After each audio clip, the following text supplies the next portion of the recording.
नाज़रीन वासा ख़बर शेयर कंदासीं। कराची में ॿिनि औरतुनि समेत 4 ॼणनि खे ओमिक्रॉन जो शक ज़ाहिर कयो पियो आहे।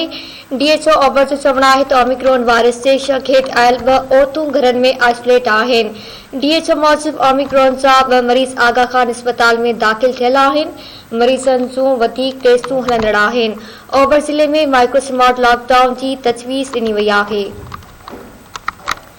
ख़बर अवां सां शेयर कयूं पिया। कराची में ॿिनि औरतुनि समेत 4 ॼणनि खे ओमिक्रॉन जो शक ज़ाहिर कयो पियो आहे। DHO ओभर जो चवणु आहे त ओमिक्रॉन वायरस जे शक हेठि आयल 2 औरतूं घरनि में आइसोलेट आहिनि। DHO मूजिबि ओमिक्रॉन जा 2 मरीज़ आगा खान अस्पताल में दाख़िल थियल आहिनि। मरीज़नि जूं वधीक टेस्टूं हलंदड़ आहिनि। ओभर ज़िले में माइक्रो स्मार्ट लॉकडाउन जी तजवीज़ ॾिनी वई आहे।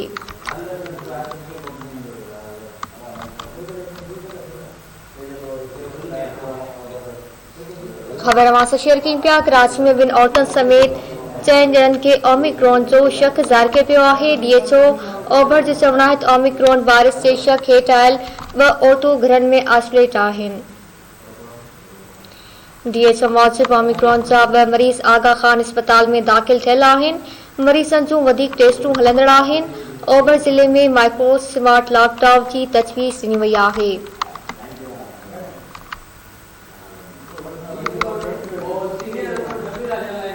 तफ़सील मालूम कंदासीं। सीनियर रिपोर्टर शबीर आशारी खान जी। शबीर, कराची में ॿिनि औरतुनि समेत 4 ॼणनि खे ओमिक्रॉन जो शक ज़ाहिर थियो आहे। आगा कजो वधीक।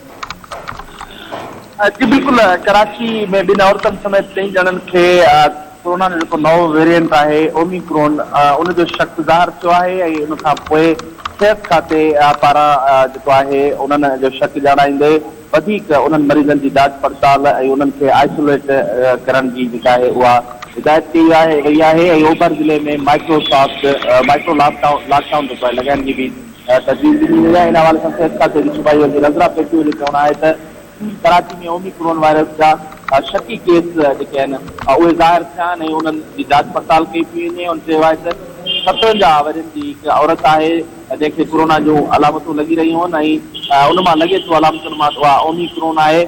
ओमिक्रॉन वायरस तेज़ी सां पखिजे थो जॾहिं त उनमें फौतिकनि जो जेको शरह आहे उहा घटि आहे। ऐं चयो त साउथ अफ्रीका मां ईंदड़ रिपोर्टनि मुताबिक़ इन वायरस जी जेका ही क़िस्म आहे उनमें अञा ताईं कंहिं माण्हू जी जेका आहे मौत वाक़ई न थी आहे। पर उन बावजूदि ही जेके केस ज़ाहिर थिया आहिनि या जेके शकी मरीज़ आहिनि असां उन्हनि खे आइसोलेट करे छॾियो आहे ऐं सिहत खाते जा जेके एक्सपर्ट आहिनि उन्हनि जी जांच पड़ताल कनि पिया त ही जेको मरीज़ आहिनि उन्हनि खे ओमिक्रॉन कोरोना आहे या ॿियो आहे, पर हींअर ताईं लॻंदड़ जेके निशानियूं आहिनि उन्हनि मां इहो लॻी रहियो थी ओमिक्रॉन वायरस थी सघे थो। जी महिरबानी शबीर आशारी आगा करण जे लाइ।